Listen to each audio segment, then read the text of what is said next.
O Código de Defesa do Consumidor prevê regras para que o direito de quem compra e os deveres de quem vende sejam cumpridos. Mas e quando os defeitos não são detectados no momento em que o produto foi colocado à venda? E o que a legislação prevê quanto à responsabilidade do fabricante? O programa Academia desta semana discute o assunto com base na dissertação de Guilherme Heining, mestre pela Faculdade de Direito da Universidade de São Paulo, a USP. Guilherme é autor do estudo A Responsabilidade do Produtor pelos Riscos do Desenvolvimento. O debate sobre a pesquisa conta com a participação de Otton Lopes e Sandro Brotherhood. Lopes é professor de responsabilidade civil na Universidade de Brasília, a UNB, e Brotherhood é advogado e especialista em direito do consumidor. Quero aqui agradecê-los pela presença, por aceitar o convite da TV Justiça para participar do programa Academia, também ao Guilherme, nosso muito obrigado. E nós já vamos nós já vamos conferir um resumo da dissertação apresentada neste programa. A dissertação de Guilherme Heining busca investigar se o Código de Defesa do Consumidor confere ou não ao produtor a possibilidade de isentar-se do dever de reparação de produtos, obrigação prevista no artigo 12 do Código. O autor aborda também aspectos do Código Civil. O estudo contempla o direito civil e o direito do consumidor. Inicialmente, qual foi a metodologia que você utilizou? Qual foi o objetivo, esse tema que você extraiu? Bom, primeiramente eu gostaria de agradecer pelo convite, participar da academia para poder expor esse meu trabalho que foi defendido na Faculdade de Direito da USP e agora publicada pela editora Atlas. O tema dos riscos de desenvolvimento é um tema muito debatido, tanto no direito comparado quanto aqui no nosso direito brasileiro. Então, e ele é um tema também muito relevante do ponto de vista teórico, como prático também. Se a gente observar, na década de 70, a Europa começa a discutir um pouco a responsabilidade civil do produtor. Esse debate vai ser um debate muito acirrado e um dos principais problemas dessa discussão são os riscos do desenvolvimento. Tanto é que demora-se para aprovar uma diretiva que só vai ser finalmente terminada e aprovada pela Comunidade Econômica Europeia em 1985. E um dos principais entraves foram os riscos de desenvolvimento, né? Tanto é que se diz que essa diretiva ela é vista como uma solução de compromisso, porque os riscos de desenvolvimento entram aí também como uma espécie de concessão para os dois lados. Havia muita divergência na época, alguns países queriam a responsabilização do produtor, outros achavam melhor não responsabilizar. E por que é importante falar do direito europeu? Porque o nosso direito positivo, o Código de Defesa do Consumidor, quando trata da responsabilidade civil do produtor ou da responsabilidade civil pelo fato do produto, ele se baseia muito na diretiva europeia. Então, quando eu fiz essa pesquisa, o que eu tentei foi buscar um pouco aquele debate, iniciado na década de 70, bem acirrado na década de 80 e também se continua posteriormente, e trazer um pouco para o Brasil. A gente tem basicamente as mesmas discussões aqui que eles tiveram lá na Europa. Bom, agora vamos conferir as principais obras que contribuíram para a elaboração deste estudo. Responsabilidade Civil do Produtor, de João Calvão da Silva, editora Almedina. A responsabilidade civil do fornecedor de produtos pelos riscos do desenvolvimento, de Marcelo Junqueira Calisto, editora Renovar. Princípio da Precaução e Evolução da Responsabilidade Civil, de Tereza Ancona Lopes, editora Quartier Latam. Guilherme, de que forma cada uma dessas obras contribuiu para a elaboração do seu trabalho? Bom, primeiramente, o primeiro livro, Responsabilidade Civil do Produtor, é de um autor português. E podemos dizer que sobre esse tema, responsabilidade civil do produtor ou responsabilidade pelo fato do produto, essa é a principal obra em língua portuguesa. Esse autor fala de modo genérico sobre a responsabilidade civil do produtor e também aborda o problema dos riscos do desenvolvimento. O segundo livro, que é o do Marcelo Junqueira Calisto, chama-se A Responsabilidade Civil do Fornecedor de Produtos pelos Riscos do Desenvolvimento. É um livro de origem brasileira e é a referência para o nosso tema, que é uma monografia que trata especificamente dos riscos de desenvolvimento no nosso país. Então, essa é a principal indicação para aqueles que querem se aprofundar nesse tema. E a terceira indicação é o livro da professora Tereza Ancona Lopes, chama-se Princípio da Precaução e Evolução da Responsabilidade Civil. Esse livro ele já trata da responsabilidade civil de um modo mais genérico. E por que ele é importante? Porque ele traz uma nova perspectiva da responsabilidade civil genericamente e fala muito do princípio da precaução. E ele influenciou muito no meu trabalho em relação a algumas conclusões que eu cheguei no último capítulo. Então, essa também é uma ótima indicação para a leitura. Bom, queria então que você falasse agora do seu trabalho, fizesse uma explanação de sua obra. O meu trabalho, ele entra dentro do grande assunto da responsabilidade civil do produtor, também chamado de responsabilidade pelo fato do produto, é esse o termo utilizado pelo Código de Defesa do Consumidor. E o problema que ele vai abordar é a responsabilização ou não do produtor naqueles casos em que ele coloca no mercado um produto que é defeituoso, mas o que a gente chama de estado dos conhecimentos científicos e técnicos não é capaz de detectar. Então, esse defeito desse produto ele existe, mas a ciência e a técnica não consegue detectar a existência desse defeito. E daí isso pode gerar danos aos consumidores e, geralmente, danos em termos catastróficos. O exemplo clássico de riscos de desenvolvimento é o caso da talidomida. A talidomida foi desenvolvida na década de 50 na Alemanha. Era vista assim como uma promessa da indústria farmacêutica, porque acreditava-se na época que ele não causava nenhum efeito colateral. E foi muito utilizado. E muitas mulheres em gestação valeram-se da talidomida para tratar um pouco da questão do enjoo. Só que, posteriormente, foram nascendo algumas crianças com malformação, com os braços um pouco reduzidos e pernas, e na época não se sabia qual era a causa. Em 1961 foi identificado que seria a talidomida. Então não se sabia que aquele produto era um produto defeituoso, que era um produto perigoso.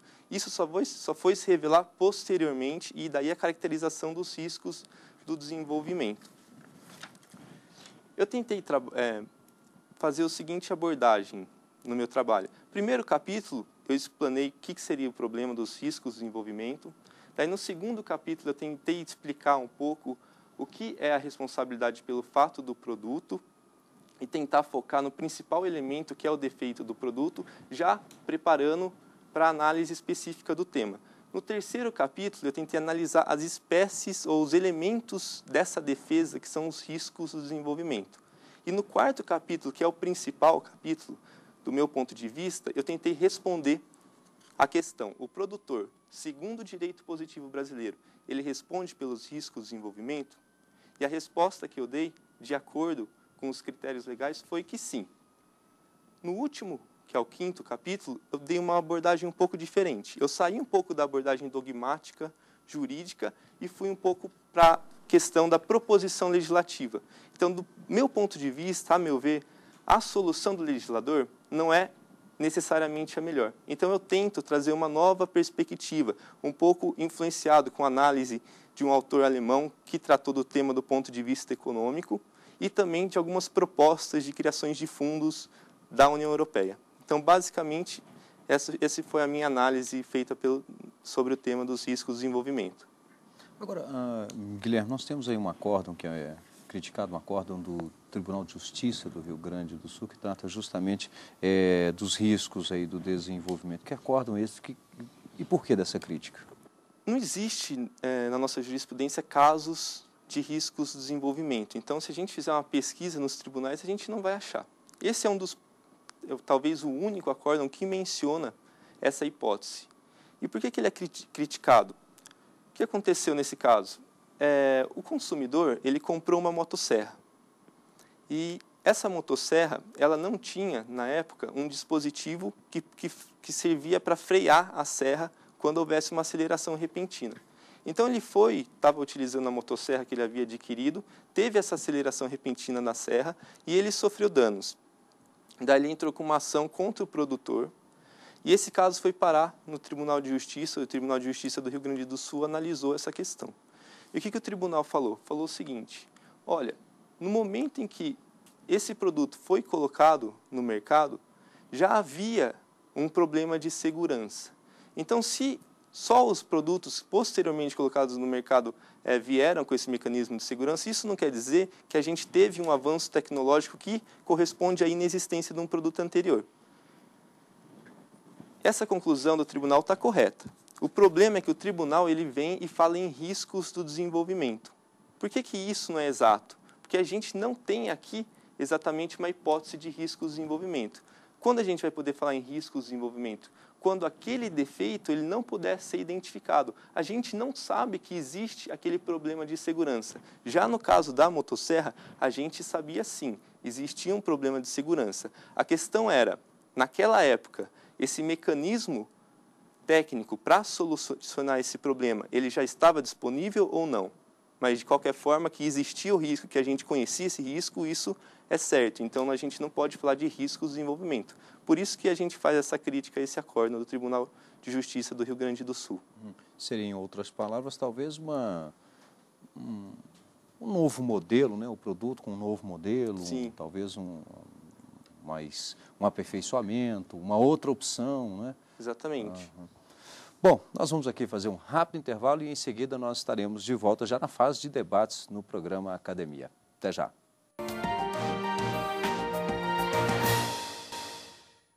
Estamos de volta com a Academia, o espaço que a TV Justiça reserva a mestres e doutores para expor os trabalhos elaborados nas universidades. E você também fica sabendo quais são as teses e dissertações que já estão disponíveis no mercado editorial. Confira. Consumidor empresário, a defesa do finalismo mitigado. Dissertação de mestrado de Júlio Moraes de Oliveira, editora Arraiz Editores.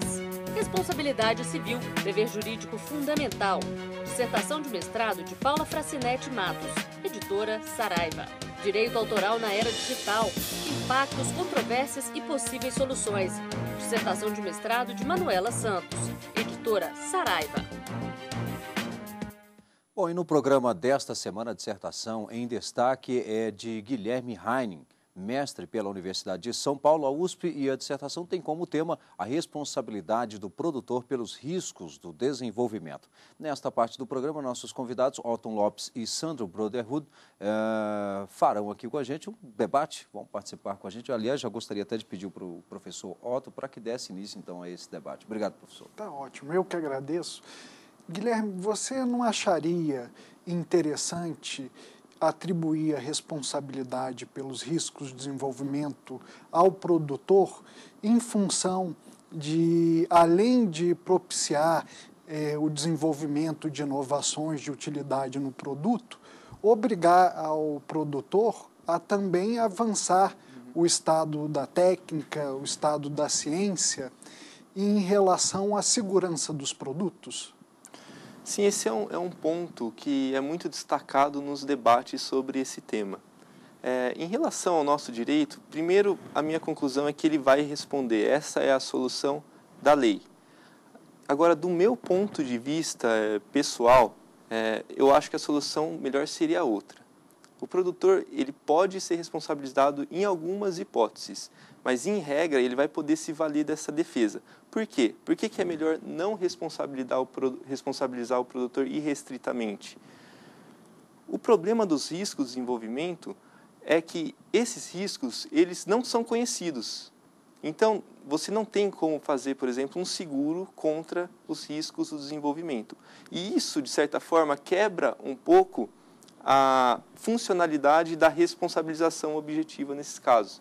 Então, não adianta responsabilizar o produtor, porque, no final das contas, ele não vai conseguir tomar nenhuma medida preventiva, ele não vai conseguir fazer avançar o estado dos conhecimentos científicos e técnicos. Até por isso, o que se propõe cada vez mais é a criação de fundos de responsabilidade. A gente sabe, a vítima não pode ficar sem indenização, mas, de outro lado, talvez responsabilizar o produtor vai ter uma consequência também grave, que é excluir alguns agentes econômicos da atividade. E daí isso gera também danos à sociedade do modo geral, né? Porque você deixa de dispor de alguns produtos que estariam no mercado se ele tivesse um pouquinho mais de certeza sobre os riscos envolvidos na sua atividade. Professor Sandro Broderwood. Guilherme, lendo o teu trabalho, primeiro de tudo queria dizer que ele está muito bem escrito, parabéns, excelente trabalho. Eu queria saber de você duas coisas. Primeiro, o motivo que te levou a eleger esse tema E o segundo, a tua convicção, a formação da tua convicção sobre as conclusões que você chega. De que forma isso acontece? É por uma questão do direito comparado? É por uma questão da análise da nossa legislação? Ou até mesmo por uma convicção pessoal?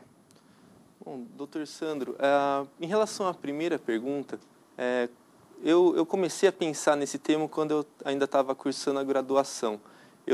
Comecei a me interessar muito pela responsabilidade civil do produtor e, conversando com a minha orientadora, a professora Tereza Ancona Lopes, esse tema veio à baila, veio a destaque, é um tema que ela gosta muito e eu me apaixonei por esse tema, até mesmo por sua complexidade, pela grande quantidade de discussões. Então, esse foi o motivo que me levou a escolher esse tema.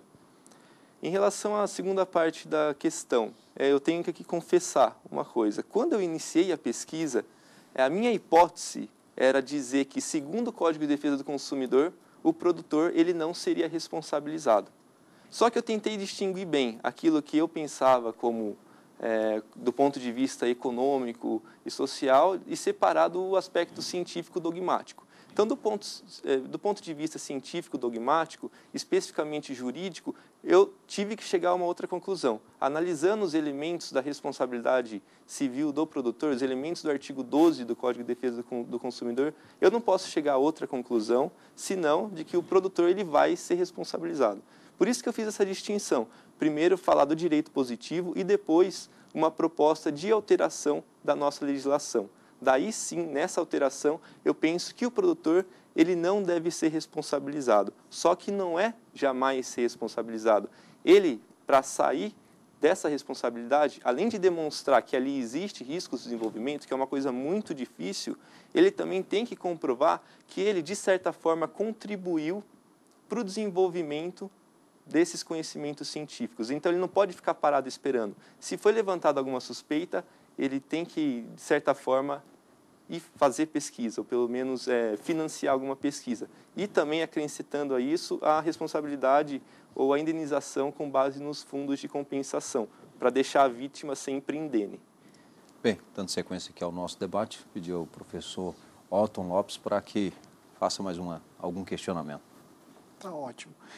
Diante da teoria do risco, principalmente do risco criado, pela qual o produtor que retira lucros de uma atividade deve ser considerado responsável pelas suas consequências, e diante da teoria do risco-proveito, de que forma você explicaria essa irresponsabilidade do produtor que você defende a partir de fundos?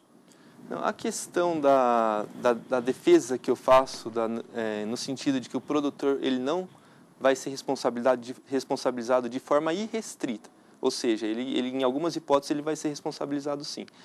Mas essa defesa que eu faço é do ponto de vista político, de política legislativa. Então, depende de alteração da lei. Então, não é uma defesa que eu faço do ponto de vista jurídico. Em relação à teoria do risco criado, ela é uma teoria que ela explica algumas soluções legais, mas não necessariamente você vai ter que segui-la para adotar uma ou outra alternativa. O legislador ele tem ele não necessariamente tem que o legislador ele não adota teorias, ele impõe soluções, as teorias que vêm explicar essas soluções postas pelo legislador. Basicamente esse é o meu ponto de vista. Bem, professor Sandro Broderwood, ele que inclusive foi membro, né, da comissão de Direito e Defesa do Consumidor da OABDF. Da OABDF, da seccional OABDF, 2010, 2012. 2010 e 2012. Mais algum questionamento? Outro questionamento também que me chamou bastante atenção dentro do teu trabalho, apesar de você utilizar a questão da talidomida como paradigma dentro da tua dissertação, eu gostei muito da questão dos hemoderivados antes da descoberta do vírus da AIDS, né? No teu entender, no teu sentir e também em função da legislação, do debate que também aconteceu na Europa, imagino que a questão do HIV tenha sido debatido na Europa, como compatibilizar isso, essa questão, já que a gente está realmente diante do fato, ou seja, não existia cientificamente a existência do vírus. Como é que você pode fazer isso? A questão do HIV é bem interessante, porque a gente tem uma evolução do ponto de vista das categorias jurídicas. Primeiro, a gente tem realmente riscos de desenvolvimento, porque a gente não sabia, na época, da própria existência desse vírus.